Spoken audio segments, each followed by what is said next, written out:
nagre-reklamo kung saan yung may flood control, Doon doon may binabaha. Exactly. Is that your observation also? Yun yung observation namin na doon sa Sunugapog.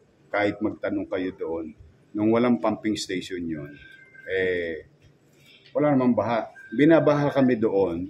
May portion kami doon sa tulay, sa boundary ng Caloocan at Sunugapog District 2. No? Konting-konti lang yung community. Kasi nabubulunan yung maliit na creek ng solid materials. So pag-apaw, pumapasok yung tubig sa Maynila.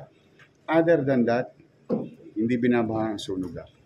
Ang Hermosa. Kung kailan ginawa yung Hermosa, Sunugapog, yun din ang complaint ng mga taga-Sunugapog. Kung saan may malaking pumping station, sa doon pa may baha. So anyway, the things are being investigated now by ICI and DPWH. I'm happy and grateful, hopefully, sa effort ni Secretary Vince Dizon na ipasiyasat, ipakonsulta sa third party para once and for all, magkano pa ba ang kakailanganin at ano ba ang dapat gawin, physical structure ba or the mechanism, so that kung kakailanganin halimbawa ay 200 million, kasi may 94 million ngayon pero isang butas lang yung gagawin. So pinako-compute na.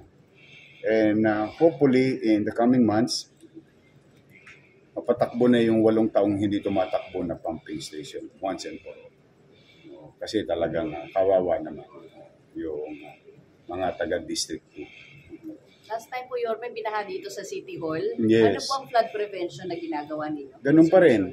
Within our control, within our resources, we continue to declog. At dyan, makikita ninyo, may isa kami nakikita ang drainage dyan. Hindi namin makita yung dulo ng walang hanggan. Kasi pader na kagad yung dulo.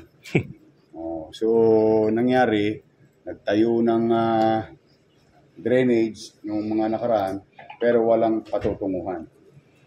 But through the effort of Engineer Andres and our team, tinibag namin yung nakahambalang na, I think, isang dipa na bato at harang na butas para tumagos doon sa amin sa river, sa Pasig River.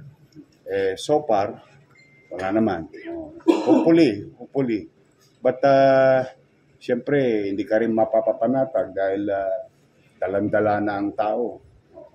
Kami naman, kung maiibsan namin yung nararamdaman ng tao at maiibsan yung epekto ng pagbaha, kahit pa paano, okay na rin ako. But, pinakamaganda, wala. Katulad ngayon, sana magtuloy-tuloy ng ganyan.